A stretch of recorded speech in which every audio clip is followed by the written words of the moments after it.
Title: A Day in the Life of Marjory, London, 1858. You are no longer yourself. You are Marjory, a woman in a cold room, buried in the back corner of a house lost somewhere in London's shadow. No signs, no greetings, only a heavy wooden door and the soft hiss of wind slipping down the chimney.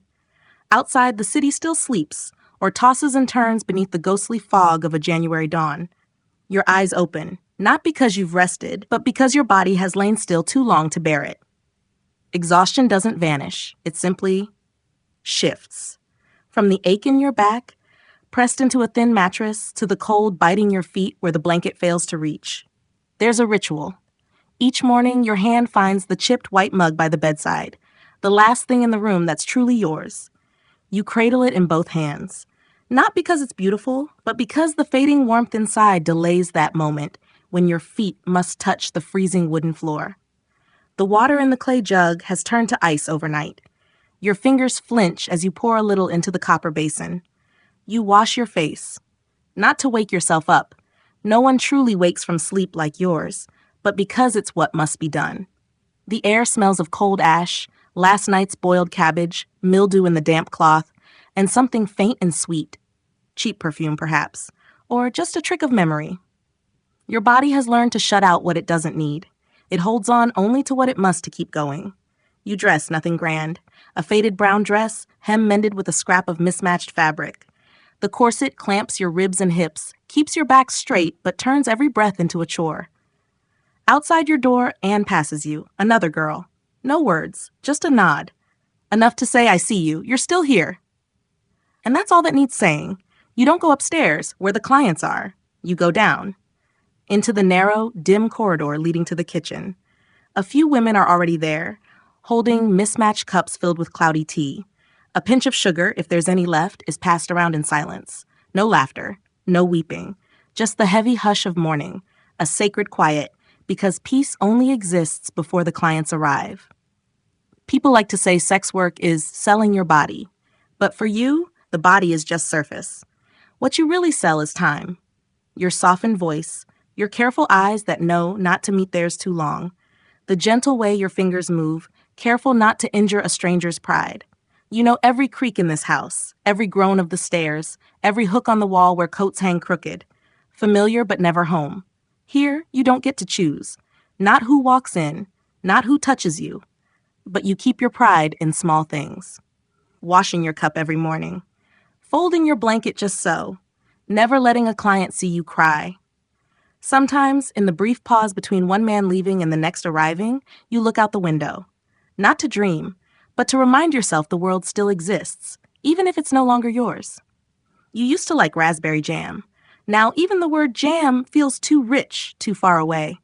But the memory of that sweetness lingers in your mouth. And sometimes that's enough to get through another day.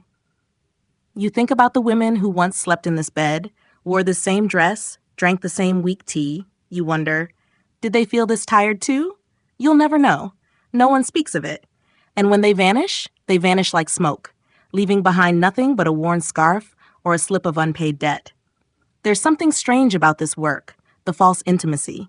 You are touched, watched, whispered to, but no one knows you. Sometimes, even you forget who you are. When the client leaves, drops a few coins by the bed, you feel nothing. Not joy, not anger, just a hollow. Then you wash your face, change the sheets, straighten your dress, and prepare for the next. Evening arrives slowly, but exhaustion hits like a blow. Your body aches, your mind spins like a wound-up clock ticking too loud to rest. Before bed, you light a small candle.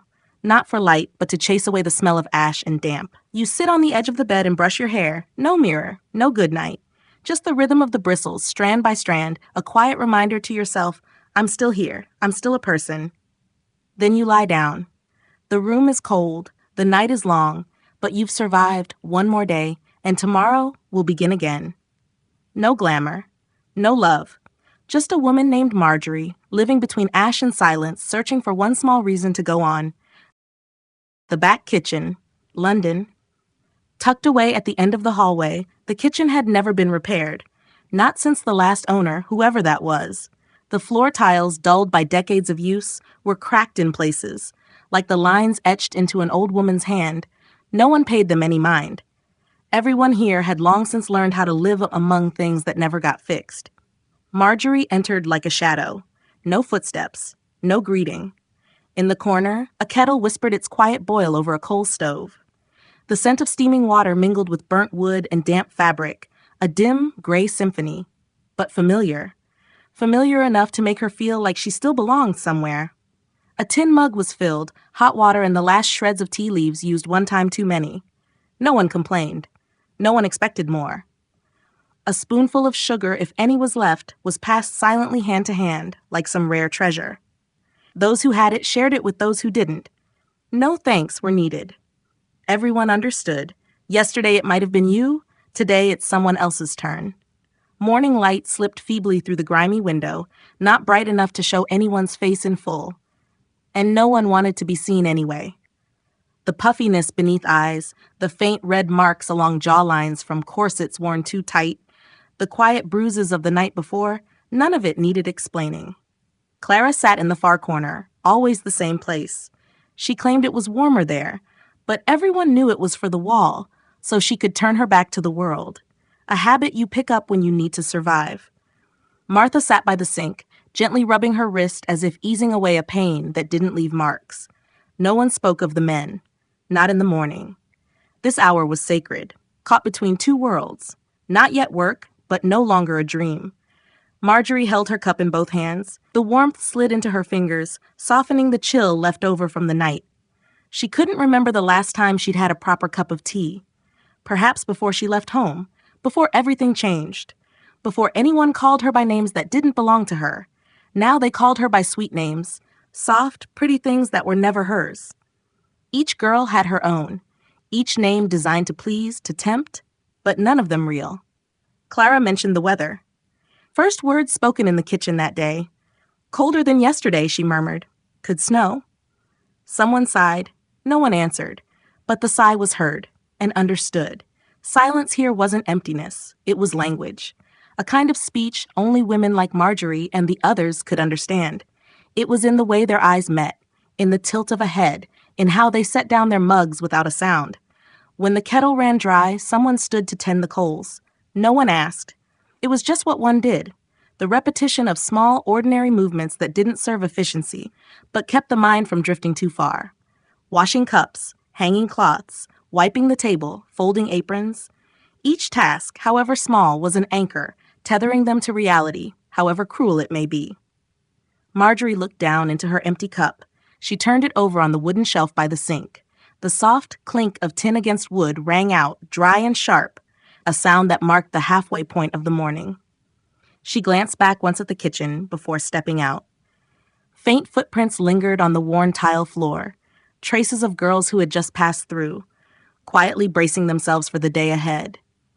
Near the door, a faded hand towel hung from a hook. Its edges were frayed, and tiny blue flowers had been stitched along its border. No one knew who had sewn it, perhaps someone long gone. But all of them treated it with quiet care, because it held the memory of someone who had once been real.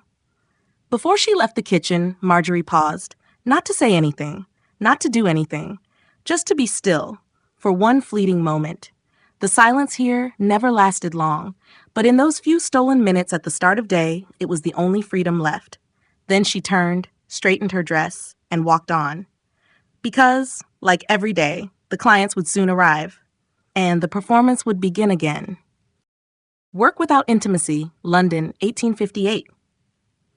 The room wasn't large, but it wasn't small either. Just enough to hold a narrow wooden bed, an old vanity with a faint burn mark at the corner of the mirror, and a sagging upholstered chair whose cushion had long since given up. No velvet drapes. No crystal chandeliers like the brothels people imagined. Everything here was make-believe. A coat of paint over decay. A faint illusion of elegance. Marjory stood before the mirror, fingertips brushing the collar of her blouse. A pale red mark lingered on her neck. She couldn't tell if it came from someone's hand or from the corset drawn too tightly that morning. She didn't remember. Too many nights had blurred into each other. Now they all bled into one. The mirror reflected her face, but it felt like a stranger's. That woman in the glass had faint red lips, kohl-lined eyes, and hair pinned loosely with a wooden comb. a face arranged like a set piece on a stage. But behind her eyes, something had long since receded into the dark. A knock. Once. Then again. Not hurried. Not slow. Just enough. Familiar. She didn't need to look. She already knew what was coming. She didn't open the door. That wasn't her task. Nell, the youngest maid in the house, hurried down the hallway and unlatched it. Marjory heard the creak of the hinges, then footsteps, light, steady, fine shoes, soft leather, well cared for. A scent followed him in. Bergamot tinged with burnt sugar. A man who'd likely passed through a perfumery before coming here, as though this visit was part of his routine. Marjory turned away. She straightened the sheets, drew the brown curtain across the fogged window. She didn't need to look at him. Men like him were always the same, not in how they looked, but in how they behaved, like actors following a script. The door opened. He stood on the threshold, removing his gloves, laying them on the table. He didn't ask her name, didn't give his.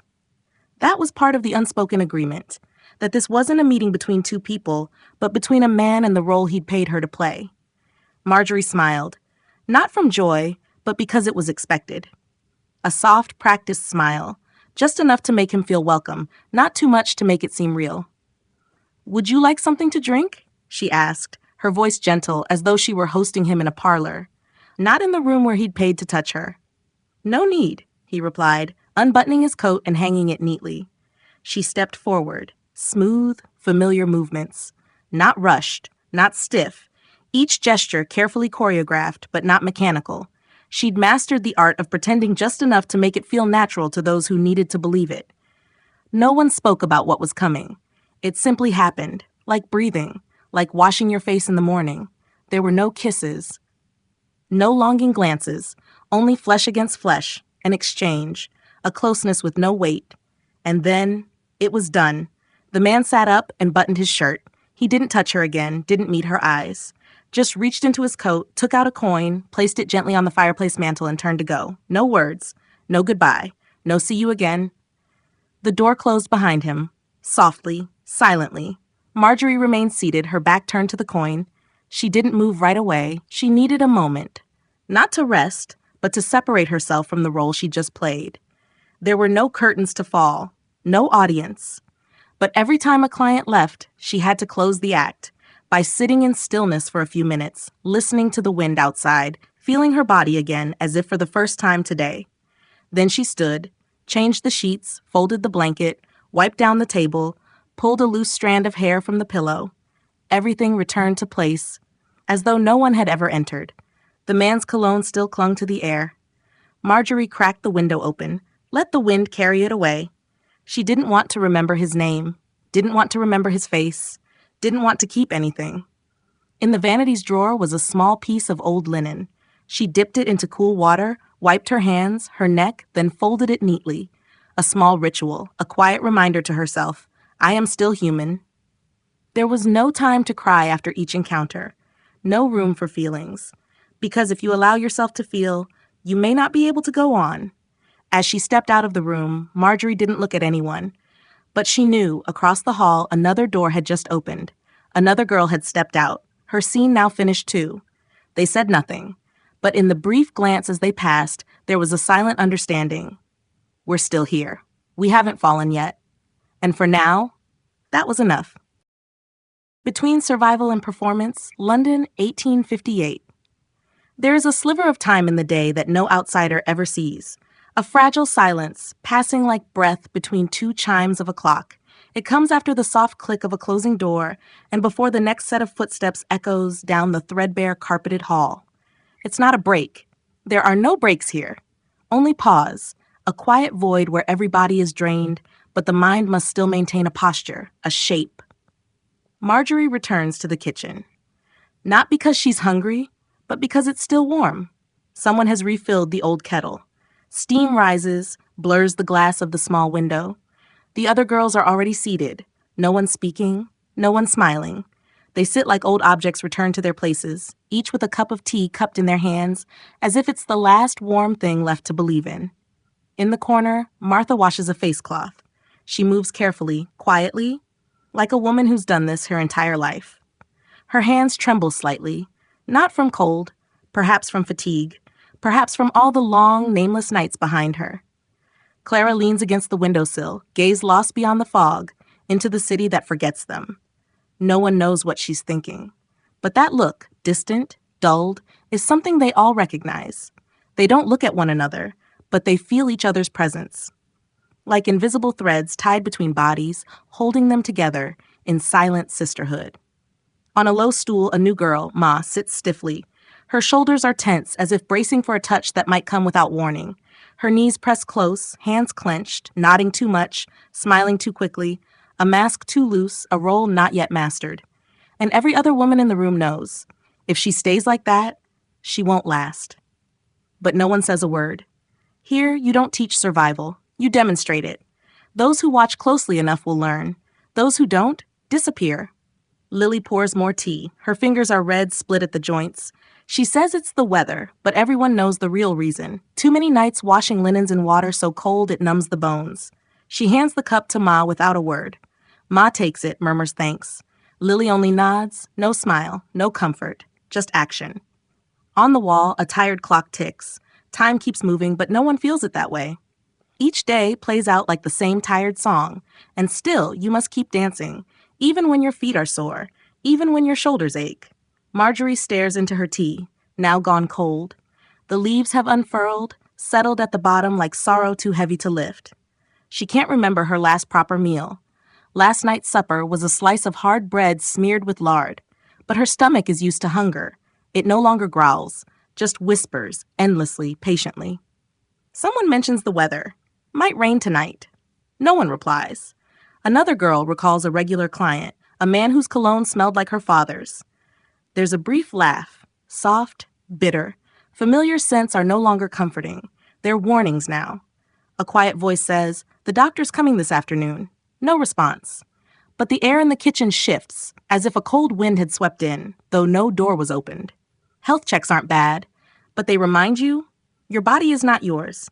It's a product, examined, recorded, judged. Marjory looks down at her hands, red around the knuckles, calloused from work. No one needs to say it, but all of them know. One day these hands will no longer be soft enough to please. One day she'll be replaced by someone younger, smoother, someone not yet soaked in weariness. But not today, not yet. Clara rises, straightens her dress. She says nothing, but everyone understands. The pause is over. One by one, the others follow. Heads lowered, ribbons tied, corsets tightened, eyes dabbed clean. No words are needed. They all know when it's time to return to the stage. Marjory exhales slowly. Her hand touches her neck, the skin still cool, and she leaves the kitchen, returning to the room where her performance will resume. No script required, no rehearsal. Every move is muscle memory now. Only one thing must be remembered. Keep your gaze gentle, even when you feel completely empty inside. The Examination Room and the Mirror, London, 1858. Afternoon arrives slower than usual, or maybe it just feels that way.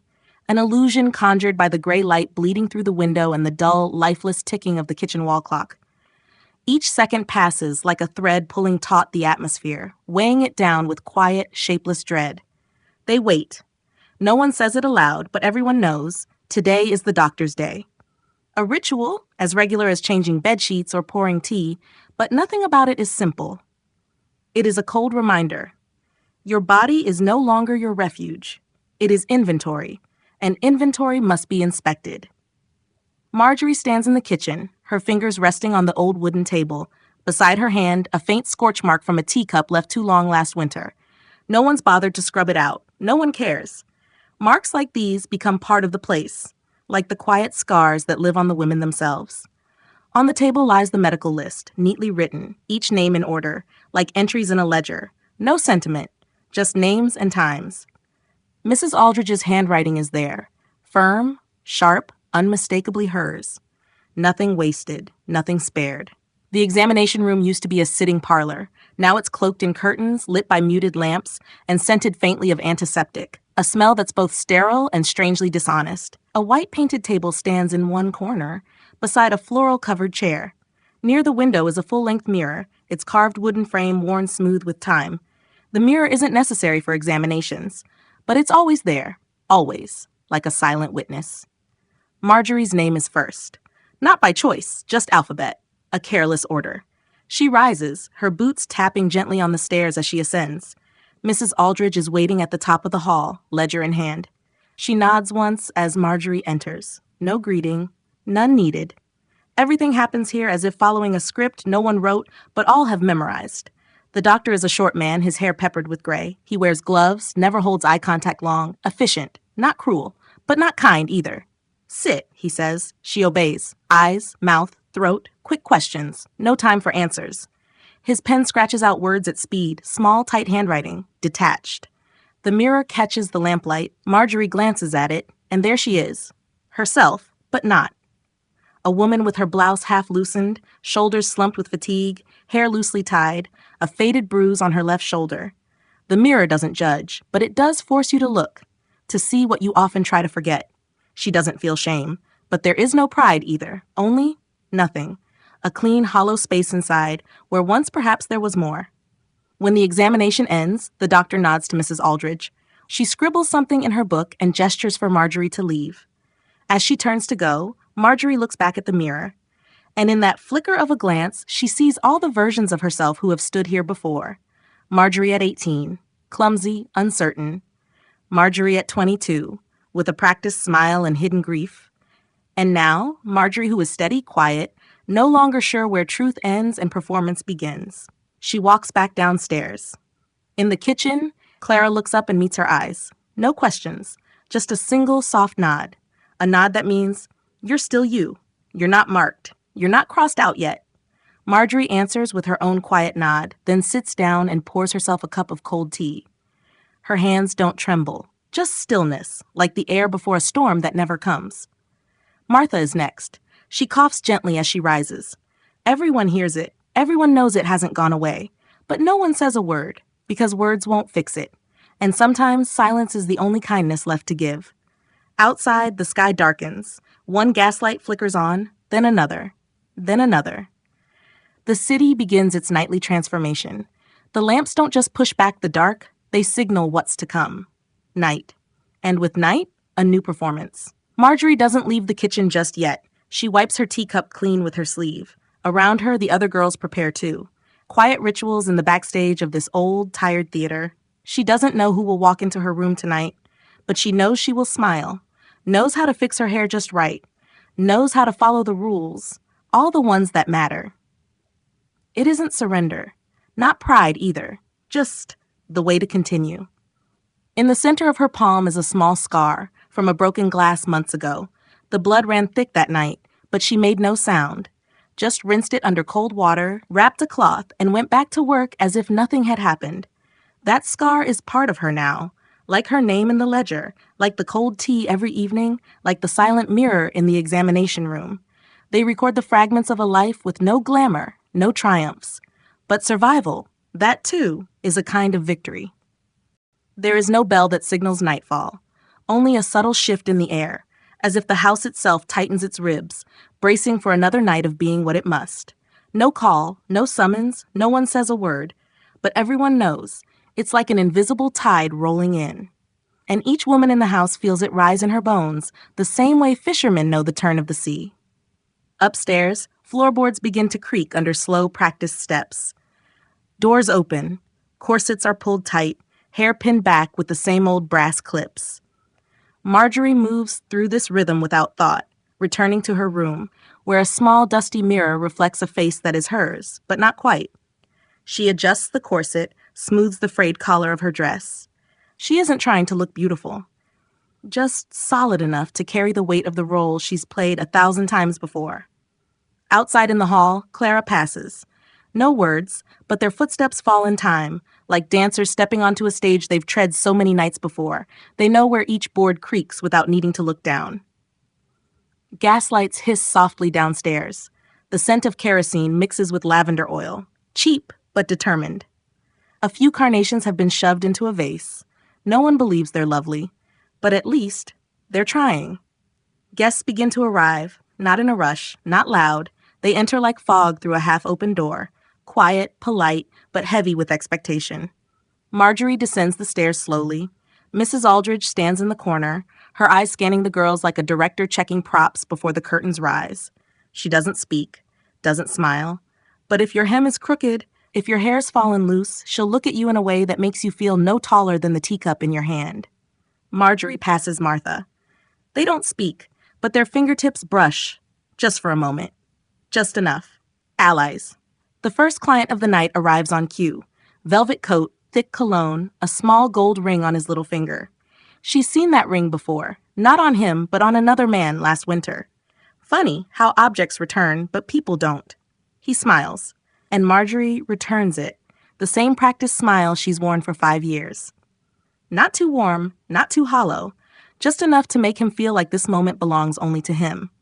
She tells him her name, not her real name. The name for clients, soft, silk-like, designed to be remembered and forgotten with equal ease. They enter the room. She closes the curtain behind them. The hallway gaslight dims like a flame running out of breath. The room is unchanged. The floral bedspread, the nearly empty vial of rose oil, the little clock that's never kept time, she's never bothered to fix it. Marjory makes tea, not to drink, just to have something to do, to give her hands an assignment other than waiting. The man removes his gloves, sets them down. He asks a few questions about the scent, the lighting, the weather. He doesn't care about the answers. She answers anyway, then stops, and lets the night unfold as it always does. Later, he leaves. No goodbye. Just a coin left quietly on the mantel, and the soft click of the door like a period at the end of a forgettable sentence. Marjory stays in the room for a while. Not because she needs rest, but because she needs a moment where she isn't quite herself again. Not yet. She stands near the fireplace, fingers touching a silk scarf someone left behind last week. It still holds the ghost of a scent, but it's fading. Footsteps rise from downstairs. The next guest has arrived. Not for her. Not tonight. She steps into the hallway. The gaslights burn on, warm but never warm enough to feel safe. Clara is speaking with a guest. Her smile is graceful, alluring, but in her eyes, there's a pane of frosted glass no one can see through. At the stairs' edge, Ma sits curled in her dress, clutching her knees. She hasn't been called tonight. Not yet. But everyone knows. Eventually she will. Marjory passes the mirror in the corridor and catches her reflection once more. Her hair is slipping, her dress slightly wrinkled. But the face remains unchanged, a face that is not fully hers but no longer belongs to anyone else either. And the night is far from over. The clock strikes 3, soft, muted chimes that no one counts. No one asks, is it really 3 a.m.? Because in this house, time doesn't move forward. It curls, it loops, it gathers like the last breath of steam from a forgotten teacup. Marjory sits on the upper stair landing, corset loosened, hair fallen from its pins and strands like mist. She doesn't sleep, not yet. Not when the silence still holds the warmth of presence. Downstairs, the final footsteps of the last guest have faded. The door closed behind him like a long, tired exhale, and then stillness. These hours, after the work ends but before sleep comes, are sacred in their hush. Here they can exist. Not as dolls, not as ornaments, not as performers, but simply as people, unmasked, unnamed. Clara walks past, settles beside Marjory without a word, draws an old shawl over her shoulders, and pulls her knees up. They sit side by side, no speaking, no looking, just the shared quiet that has become more intimate than touch. Then Ma appears. She's still new, which means she still moves too fast, still looks for approval in every shadow. Her eyes scan the hallway like a child at her first funeral. I can't sleep, she whispers, as if afraid to wake the silence itself. Marjory shifts over, taps a place beside her on the old wooden step. Sit. Ma does, tucks her legs in, wraps her arms around them. The skin beneath her eyes is pale, not just from sleeplessness, but from the deep, quiet erosion of hope. He asked for my real name, Ma murmurs. Clara lets out a small laugh. Not mocking, just that kind of soft, broken laugh people give when something is too naive to survive. What did you say? Marjory asks, her voice like a puff of steam from cooling tea. I told him, it's a secret. Her cheeks flush, like a child who's gotten away with something and isn't quite sure if she should be proud or scared. Clara nods. That's good, she says. Secrets keep us human. A pause. Then Marjory adds, quietly, if ever you do let it slip, change it into something else, something only you understand. Like a code. That way it still belongs to you, even when it doesn't. Ma looks at them, wide-eyed, as though she's just found the first ember in a dark forest. Down the hall, Ruth passes by, holding a chipped teacup. She doesn't speak, just nods once, enough to show she's alive, before slipping behind her door like a ghost, who needs no audience. In the kitchen, the kettle still hums faintly warm. Clara rises and walks down. The soft clatter of cups, the trickle of hot water, these become the quiet symphony of their after hours. When she returns, they sit together, 3 women on the floor, barefoot, tousled hair, wrapped in old linens, holding warm cups like lifelines. There is nothing sensual in their shapes, nothing decorative in their presence. Here, in this moment, they are only women, not products, not illusions, just human. Later, Martha appears. Her face pale, her breath still shallow from a cough that won't let go. She doesn't ask for tea, just sits, and leans her head gently on Marjory's shoulder. No tears, just fatigue, heavy and familiar like a coat too soaked to take off. And then, slowly, like whispers rising from deep cracks in a wall, the stories begin. Disjointed, fragmented, but true. I used to embroider handkerchiefs. One customer used to bite his quill so hard ink would stain the edge of the paper. My mother baked terrible pastries. Always said they taste better with love, but they never really did. One night, a client just fell asleep. Didn't touch me.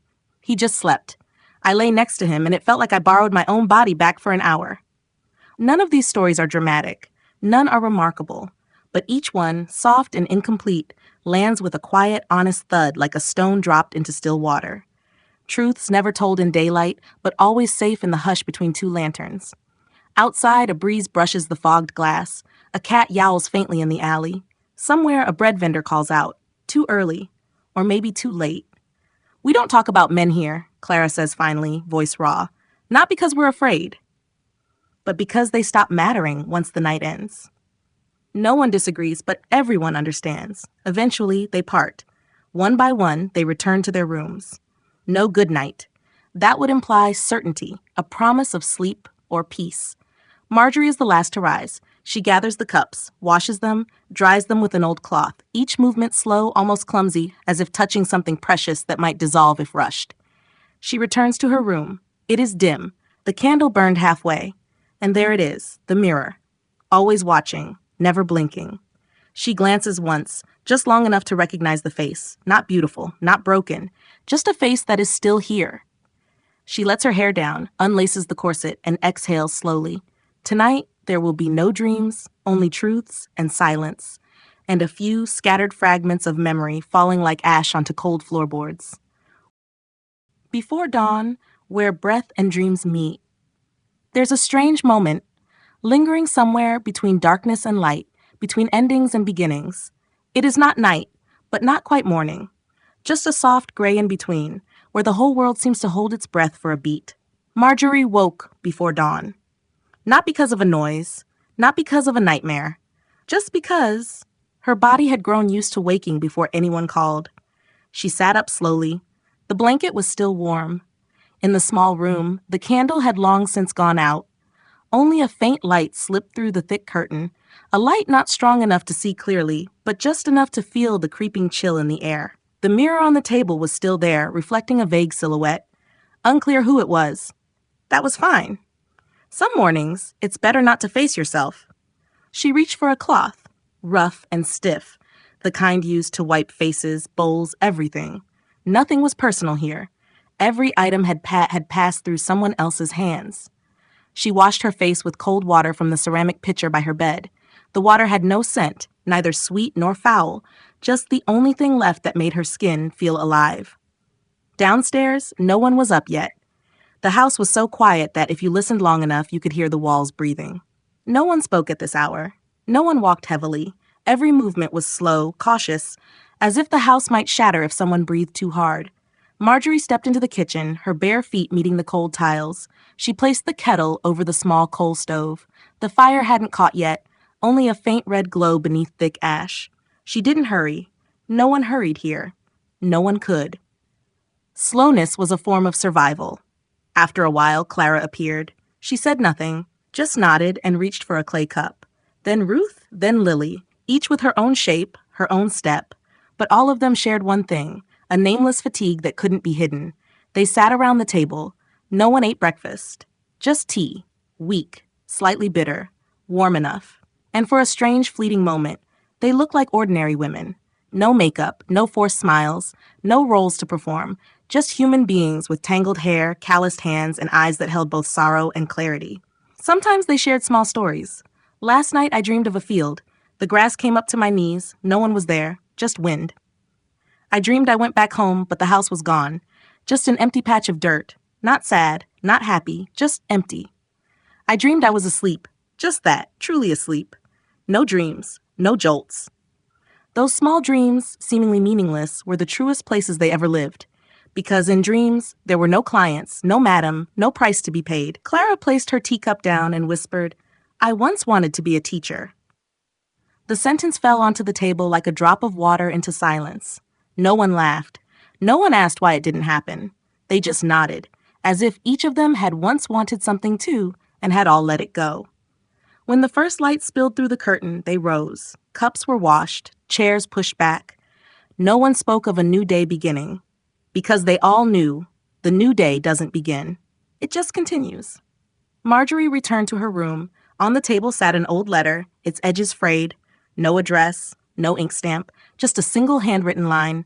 "I'm still alive, Mother." She didn't keep it in hopes her mother would read it. She kept it because sometimes she needed to remind herself it was still true. She sat on the bed and returned the paper to its drawer. No tears, no sighs, just a soft gesture like laying down a small dream upon the floor. Then she began to brush her hair, slowly, each stroke pulling up a piece of soul still clinging from the night before. One stroke for what could never be said, one for dreams that would never come true, and one for herself, the one who was still here, despite everything. By the time she finished, sunlight had reached the wall. Not bright, just a pale yellow streak across the cracked plaster. Marjory stood, tightened her corset, smoothed her dress, wiped the mirror with her sleeve. And then she smiled. Not the smile for clients, not the smile for a role, but the smile of someone who, though she had lost many things, still held onto a piece of herself. Other lives, memory silences, and the bond between those with no place to return to. No one in that house truly knew each other. No one asked, "Where are you from?" or "What brought you here?" Because in this place, the past was a heavy suitcase, and everyone chose not to open theirs. Not because there was nothing to tell, but because most stories didn't lead anywhere. Marjory didn't know how old Clara was. Clara didn't know where Ruth had lived before London. Martha couldn't tell whether Lily really had a husband who left her, or if that was simply how she explained her loss. But between them, there existed a strange kind of understanding. No words, no backstories, just a glance when a customer dropped a coin too lightly, or a gentle pat on the back when footsteps returned heavier than they had left. One time, Ma, the newest girl, broke a teapot in the kitchen. The sound of ceramic hitting tile shattered the constant hush like thunder. She panicked, stammering, I'll pay for it. I didn't mean to." No one said anything at first. Then Clara knelt and picked up the shards. No scolding, no lesson. Just a sigh and then, "Watch your hand. The edges are sharp." Strangely, that's what made Ma cry. Not because she was scolded, but because she wasn't. That night, Marjory left a pair of wool socks in Ma's drawer. Old, a little mended, but warm. No note, no name. Just a small act, and it quietly said, "You are not alone." Once, Ruth had a fever, not high but stubborn. She didn't come down to eat, didn't answer her door. No one spoke of it all afternoon. But in the kitchen, someone made porridge. Marjory brought it up. Clara brought a blanket. Lily left a sprig of dried lavender in the warm water basin beside her bed. No one did anything grand. No one said, "You'll be okay." Just quiet acts like breathing, but full of love that didn't need words. Clara cried once. That was rare. She sat in the corner of the kitchen after everyone had gone upstairs. Only the low flicker of fire remained and the stale scent of bread from lunch. Marjory walked in. Didn't ask why, didn't touch her, just poured tea and placed it beside her. After a few minutes, Clara whispered almost like mist, "Today, a customer smelled like my father." Not his cologne, but that smell of old damp wool and tobacco. I didn't like him, but I still remembered. Marjory didn't know what to say, because sometimes missing someone doesn't mean loving them. Sometimes a memory just doesn't know where else to go. She didn't offer comfort, just said, "You still remember, that means you're still you." Some nights, no one slept. Not from work, but from a weariness that sleep couldn't touch. They sat at the foot of the stairs in the dim light, each with a small cup, tea, or just water, or nothing at all. They didn't tell sad stories, just small ones. Back home, they say if you hide a silver spoon under your pillow, you'll dream of your future husband. My mom once told me if a black cat passes your door, don't open it for 3 days, not because it's bad luck, but because the cat might be carrying someone's soul. They laughed, not loudly, but genuinely. One day, Lily said, "If I had money, I'd open a little inn in Margate with a backyard full of mint, a place where women could spend the night without being asked their name." Marjory looked at her and for a moment believed it might really happen. She replied, "If there's a tea shop, I'll bake the gingerbread." None of them had family nearby, and if they did, it was no longer a place to return to. But somehow in this house, they found a new form of family. No blood, no birthright, just surviving hard days together and sharing sleepless nights. Before bed, Marjory always folded her towel carefully, not for neatness, but because she had once seen her mother do it, folding a towel for her father before he left for work. That motion, to her, was a reminder. A part of my mother still lives in me. In Clara's drawer was an old book. No cover, no title, just torn pages, faded print. But she read a page each night, over and over. Not to learn, but to feel like she still existed for herself, not just for others. Ma now no longer sat stiff and shy. Her back stayed straight, but no longer tense. She had learned how to breathe deeply, from Martha, who always coughed but still said, "Breathe with your belly. That's how you survive the day." They didn't say they loved each other. No one said, "You're family to me." But when someone disappeared, because she got married, moved away, or for reasons no one could name, those who stayed always left something behind. A folded towel, a bar of soap, still wrapped, a small note with a line of music tucked in a drawer, no names, no goodbyes, just a quiet message, "I was here, with you," and it was real.